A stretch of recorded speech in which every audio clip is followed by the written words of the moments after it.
To the Maga man, look at the women you love. You're a patriot. You stand for strength, family, and the American way.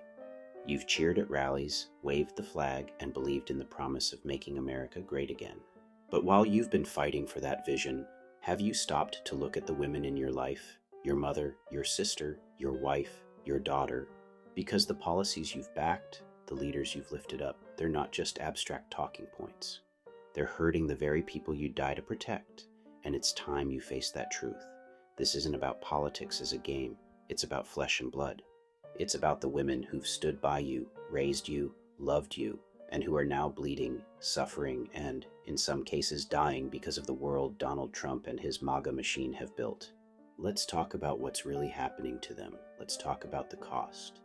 The abortion bans, a war on their bodies. When Trump bragged about overturning Roe v. Wade, you might have cheered. Life wins, they said. His Supreme Court picks, Gorsuch, Kavanaugh, Barrett, delivered the blow in 2022 with Dobbs, and red states wasted no time locking down abortion access. But what does that mean for the women you love? It means your daughter, the one you taught to ride a bike, could get pregnant at 16, maybe from a mistake, maybe from something worse, and have no options. In Texas, where abortion is banned from conception with almost no exceptions, a girl like her could be forced to carry a pregnancy that wrecks her body and her future. No rape exception, no incest exception. Just a law, cold and unyielding, backed by the man you voted for. It means your wife, the one who cooks dinner and kisses you goodnight, could face a miscarriage, a natural, heartbreaking loss, and be left to bleed out because doctors are too scared to act. In states like Tennessee and Idaho, where vague life of the mother exceptions leave physicians paralyzed by legal threats, women are dying from treatable complications. Take Amber Thurman, a 28-year-old mother in Georgia. In 2022, she needed a simple DC after a medication abortion went incomplete, but Georgia's post-Roe ban stalled her care. She developed sepsis and died on the operating table, leaving her son without a mom. That's not pro-life. That's a policy Trump set in motion. Maternal care. Gutted, your mother's life on the line. Your mom, the woman who bandaged your knees and prayed over you, might be older now, maybe past childbearing. But what about her health? Trump's push to dismantle the Affordable Care Act and slash Medicaid didn't just hurt libs. In rural red states, places like Kentucky and West Virginia, hospitals are closing, OB/GYNs are fleeing. Since 2016, over 200 rural hospitals have shut down, many in Maga strongholds, because of funding cuts and policy shifts tied to Trump's agenda.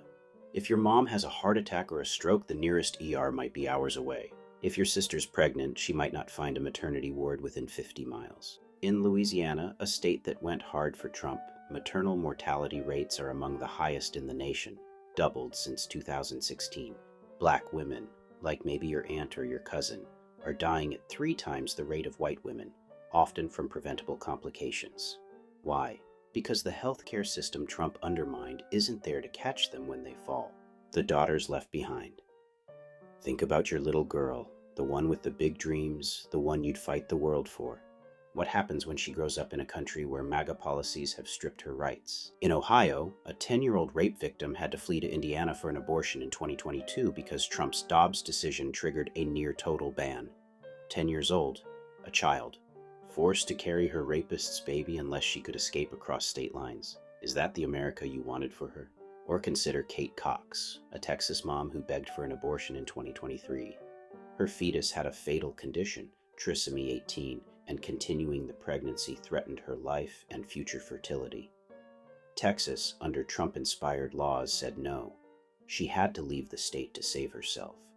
Your daughter could be next, caught in a web of red tape cruelty because pro-life became more about control than care. The lies you've been sold. They told you this was about saving babies. They told you it was about God and morality. But look at the wreckage. Look at the women you love, trembling in ERs, weeping in courtrooms, or buried too soon. Trump didn't save them. He didn't protect them. He built a system that punishes them, punishes your people for being human, for being female. You're a man of honor, right? You'd storm into danger for your family. So why are you standing by while the policies you've backed tear them apart? This isn't strength. It's betrayal dressed up as victory. A reckoning. I'm not asking you to abandon your values. I'm asking you to see the cost. The women in your life aren't statistics. They're your blood, your heart.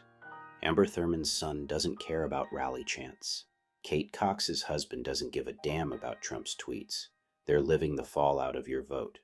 Next time you see your daughter's smile, your wife's tired eyes, your mother's graying hair, ask yourself, what happens if they need care and the system fails them? What happens if they're the ones left bleeding because of laws Trump bragged about? Will you still call it great? You've got a choice, man. Keep cheering for the machine or start fighting for the women who've always fought for you. They're not asking for your pity. They're asking for their lives. And deep down, you know they deserve better than this. By Scott Young, aka Synfamous Gamer.